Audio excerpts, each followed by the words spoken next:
이번 시간에는 그 2023년 129회 그 시험에 대한 총평을 좀 해보겠습니다. 문제 풀이는 항상 학원을 참조하시고요. 저는 이번 시험이 어땠는지 등에 대해서 좀 간단히 논평을 드릴까 해요. 전반적으로 봤을 때 시험 문제가 좀 길었다. 보시면 문제가 좀 길다. 문제가 길면 어떻죠? 풀기가 싫어집니다. 그래서 아마 시험장에서 체감하는 그 난이도는 되게 컸을 거라고 봅니다. 1교시부터 보면은 비상발전 설비에 대한 배선, 단선, 단락, 비상방송 설비까지는 쓰겠는데 이제 전기랑 연결되니까 좀 건들기가 어려웠을 것 같아요. 지능형 홈 네트워크 설비에 대한 필수 설비, 지능형 홈 네트워크에 대한 필수 설비. 홈 네트워크에 대해서는 이제 공부를 평상시에 많이 하기 때문에 이거는 좀 풀었을 것 같아요. 여기 보면은 지능형 홈 네트워크 들어가면은 이제 뭐 단지망, 세대망, 뭐 그런 용어들 있잖아요. 그다음에 홈 네트워크 장비에서 장비 게이트웨이 또는 세대 단말기 이런 쪽에서 쭉 풀어주면 될 것 같고요. 또는 이제 단지 서버 이런 건 공부를 하는 분들은 어느 정도 쓸 수 있을 것 같고요.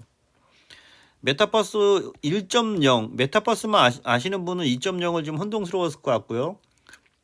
메타버스 1.0을 갖고 2.0으로 확대해야 될 텐데 사전에 공부를 안 했던 분들은 좀 힘들었을 것 같고, HDMI 2.1A. 그래서 여기 보면은 제가 저희 카페에 HDMI 2.1A가 제가 예전에 그 동영상으로도 한번 찍었었고 10월 달에, 그래서 요걸 갖고 이제 손글씨로 이렇게 정리한 분들도 있었기 때문에 저희 카페에서 공부하신 분들은 좀 도움이 되었을 것 같습니다. 그 다음에 싱글 모드 간 케이블 종류와 전송 특성, 요거는 이제 누구나 쉽게 풀었을 것 같고요.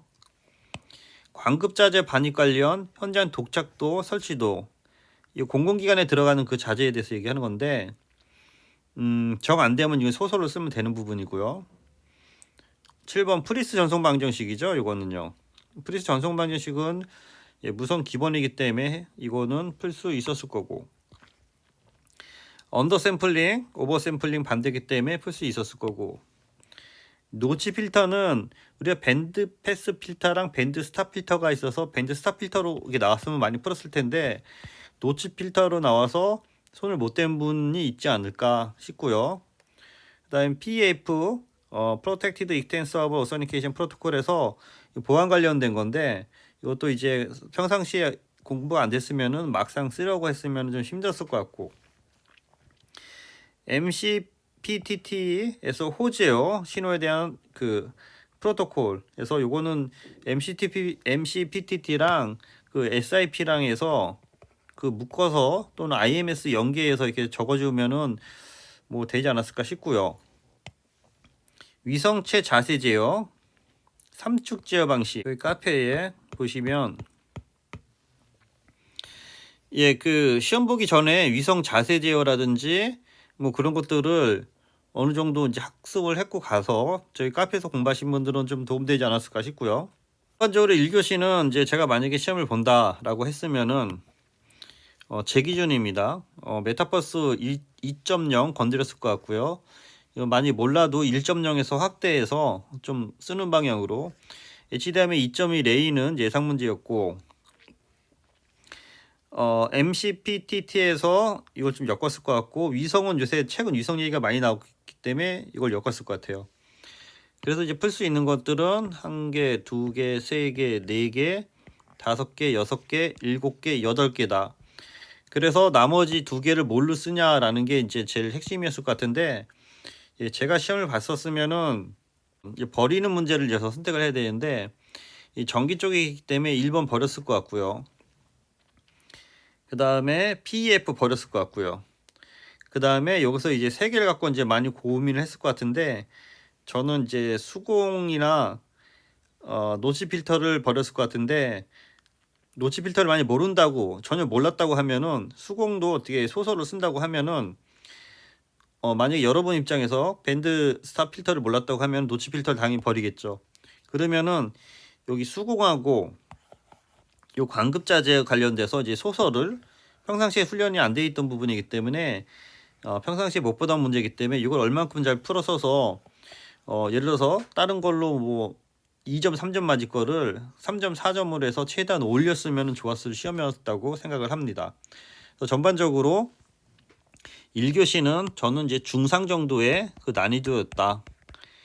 예, 로 분석했습니다. 다음 2교시로 갔을 때 2교시도 보면은 문제가 좀 길어요. 초고층에 대한 복합 건물에 대한 재난 관리에서 앞에도 시험도 그렇고 요 시험에서는 엔지니어링 하는 분이 나왔다라는 거를 이제 갖고 가셔야 되는 거죠. 대칭키 암호화 방식과 비대칭키 암호화 방식에서 전송정보 보안 방식을 기수하시오. 정보통신 설비의 기본 설계 및 시스 설계 등에 대해서 설계 변경 이런 것들은 항상 많이 하는 거죠. 스마트 시티에 대한 스마트 파킹 시스템 구축에 대해서 스마트 시티 개념 잡고 스마트 파킹에서 IoT라든지 뭐 그런 것들하고 연계해서 쓰면 될 것 같고요. 소설 쓸 수 있는 부분이고 여기 보면 앞서 문제랑 좀 비슷하죠. ENBB 무선자원에서 기술적으로 적용된다 해서 이노드비와 코어망 내 그 연동 방안에 대해서 설수하시오라고 했는데 이제 시험을 봤다고 치면은 두 개 확실히 잡고 하고 무엇을 갖고 할까 했을 텐데 좀 다 이제 부담이 되는 부분이고 고득점을 받으려면은 1번하고 6번을 풀었으면은 이제 고득점을 받았을 거고요. 1번하고 6번하고 풀지 않고 2번하고 5번을 풀었으면 그냥 선방했을 것 같아요. 라인 코딩에 대해서 이런 부분은 이제 공부하신 분들은 어느 정도 공부를 하는 부분이고요.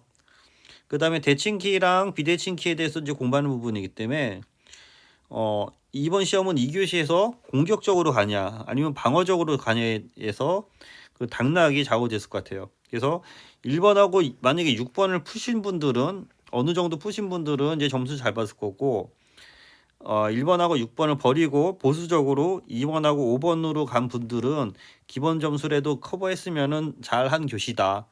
네, 그렇게 생각합니다. 그래서 저는 2교시도 중상 정도의 난이도였다. 어려웠다로 보고 있습니다. 예, 그래서 3교시를 보면은 접지, 목적, 독립적지, 접지, 고려사항 이거 항상 많이 푸는 거죠. 예, 드론에 대해서 안티 드론 요건 제가 저희 카페에서도 계속 언급됐던 부분이고 슈퍼 헤테로다인은 더블 슈퍼 헤테로다인이 있다 보니까 요거는 좀 더블이니까 좀 생소했던 것 같아요. 그 다음에 건축물 건축 허가에서 이동통신 설비 설치 기준 요것도 제가 보기엔 어느 정도 소설을 쓸 수 있는 부분일 것 같고요. 마이크로웨이브에서 중계수 구축, 6G에서 머신러닝으로 해서 물리계층 세부 기술에서 제가 풀었으면 저는 이동통신을 좋아했기 때문에 6번을 풀었을 거고 1번, 2번, 3번 버리고요. 4번하고 5번 갖고 고민을 많이 했을 것 같은데 저는 좀 안전하게 하기 위해서 여기 마이크로웨이브를 건드렸지 않았을까 싶습니다. 그래서 전반적으로 3교시는 그래도 풀만했다. 그래서 중급이다. 그렇게 보겠습니다.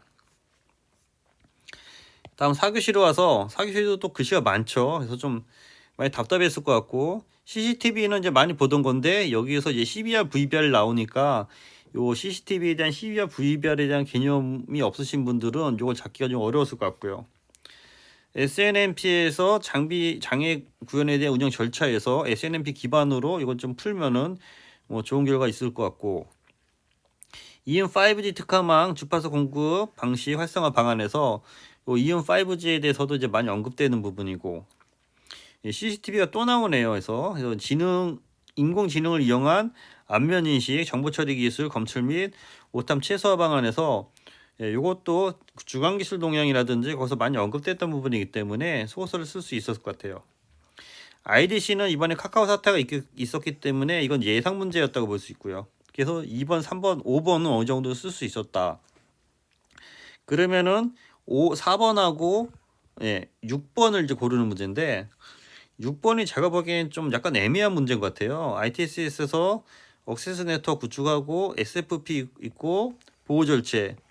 예, 제가 광만 20년 넘게 한 사람인데 여기 보면 전송 장비를 제시해 줘야 되는데 전송 장비가 제시가 없어요. 그러니까 그 L2 스위치만 갖고 링을 구성할 수 없어요. 그러니까 물론 링을 L2 스위치에서 링을 구성할 수 있지만 보호 절차가 가능한 링이 안 된다는 거죠. 그래서 제가 만약에 풀었으면은 저는 6번을 풀었을 거고 거기에 전제 조건을 제가 추가했을 것 같아요.